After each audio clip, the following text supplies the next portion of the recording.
You're probably going to disagree with the first thing you hear, because it doesn't feel true. It doesn't look true in your bank account. It doesn't sound true when you check your balance after rent clears. But here it is anyway. Some of the quietest versions of getting rich don't feel like getting rich at all. They feel like nothing is changing, until suddenly everything already has. And most people miss it completely. Not because they're careless, because wealth, in its early stages, is almost invisible. It doesn't announce itself. It doesn't upgrade your lifestyle. It doesn't even upgrade your confidence. It just starts bending the numbers slightly in your favor. And if you don't know what to look for, you will call it normal life and move on. This is about the 7 signs that you are secretly getting rich, even if it feels like you're standing still. Not someday rich, not motivational rich, actual structural financial progress. And the uncomfortable part is this. Most people who become wealthy only realize it in hindsight. Let's start at the beginning. You probably think wealth starts with income. It doesn't. Wealth starts when your money stops reacting emotionally to your life. That's the first shift. Not visible, but measurable. Because there's a moment where your finances stop being chaotic and start becoming predictable. And that predictability is the real beginning. Now let's break down what that actually looks like in real life. At first, this sounds meaningless, but mathematically, it's everything. Most people live in a system where income rises and lifestyle rises faster. New salary, new phone, slightly better apartment, more convenience, more subscriptions. That's called lifestyle inflation. But something changes when you start getting financially stronger. Your income might go up 10%, but your spending only goes up 3%, or not at all. And that gap, the difference between earning and spending, is where wealth is born. Not in big jumps, in small separations. Because wealth is not what you earn, it's what you don't spend.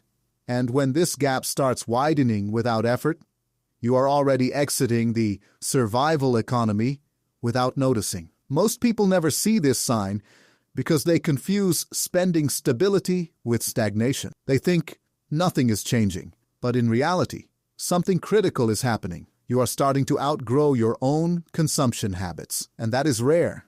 There is a specific emotional test most people fail. An unexpected bill, a job delay, a car repair, a family expense. For most people, these events trigger immediate stress, borrowing, or reshuffling debt. But when you are quietly getting financially stronger, something different happens. The shocks still arrive, but it doesn't destabilize you. You don't need to figure it out. You already have buffer, not luxury, buffer. And buffer changes your psychology more than income ever does. Because once you stop living paycheck to paycheck, time stops feeling like an emergency. And this is where something subtle happens. You stop making decisions based on fear and start making them based on timing. That shift alone separates people who stay stuck from people who compound wealth over decades. Because wealth is not built in moments of high income. It's built in moments where you are calm enough to not sabotage yourself. This one is almost invisible at first, because it doesn't feel like an upgrade. It feels like laziness. You pay for delivery instead of going out. You outsource something small. You choose convenience over effort. But underneath that is a deeper pattern. You are assigning a value to your time, even if you don't say it out loud. And once that starts happening consistently, something changes in your internal economy. You stop optimizing only for price and start optimizing for return on time. This is a major threshold because poor financial systems optimize for saving money. Wealth-building systems optimize for saving attention, energy, and time. And here's the uncomfortable math. If your time becomes more valuable than your savings mindset allows, you will eventually outgrow your old financial identity. Not because you earned more, because your decisions changed category. And most people don't notice this shift until they look back and realize they haven't done low-value time work in years. This is where things start getting serious, because discipline is not supposed to feel effortless, but sometimes it does. You stop checking your bank account constantly. You stop doing mental calculations every time you spend, and somehow your savings still increase. This is not willpower. This is system design. Automated transfers, stable habits, reduced decision friction. At this stage, your financial life starts behaving like a machine, not a mood. And that matters, because most people think wealth is built through constant effort. But in reality, Wealth stabilizes when effort becomes unnecessary for basic growth. That's the hidden milestone, when your money grows in the background without emotional involvement. And here's the irony. The less you feel like you're trying to get rich, the more likely it is that you actually are. This is one of the clearest psychological indicators. Early financial life is dominated by hesitation. Every decision is weighed. Every opportunity feels scarce. Every no feels expensive. But when you are quietly progressing, something changes in how you decline things. You stop calculating emotional cost every time.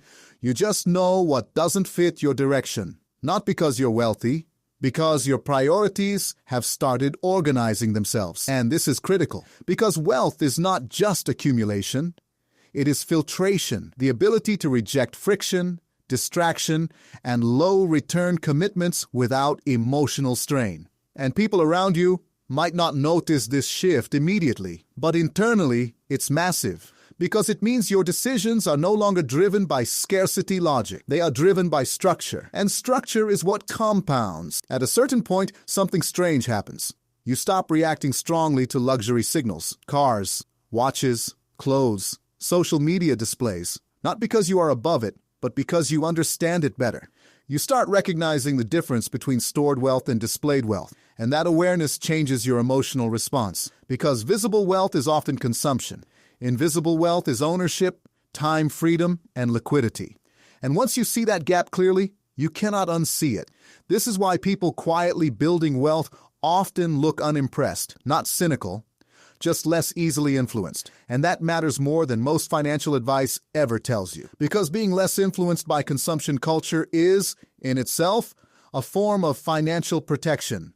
This is the final and most important sign, and also the hardest to notice. At earlier stages of life, decisions are made for comfort. What feels good now? What solves today? What reduces pressure immediately? But when wealth building begins to take root, something subtle shifts. You start making decisions that feel slightly uncomfortable in the present, but correct in the long term. You delay gratification without drama. You invest time in things that don't pay off immediately. You avoid upgrades that would slow you down later. And over time, your present self starts negotiating with your future self, not in theory, in daily choices. This is the moment where financial trajectory changes direction. Because wealth is not built by optimizing today. It is built by repeatedly protecting tomorrow from today. And once that mindset becomes default, even without thinking, you are no longer in the same financial category as most people.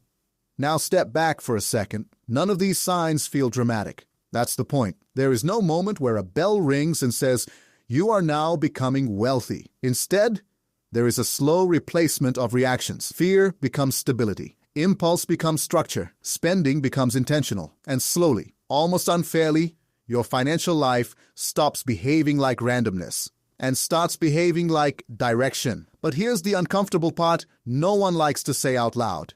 You can experience all 7 of these signs and still not feel rich, because early wealth is mostly invisible to the person experiencing it. It doesn't change your lifestyle as fast as it changes your trajectory, and that creates a strange gap. On the outside, nothing dramatic is happening. On the inside, your entire financial future is quiet.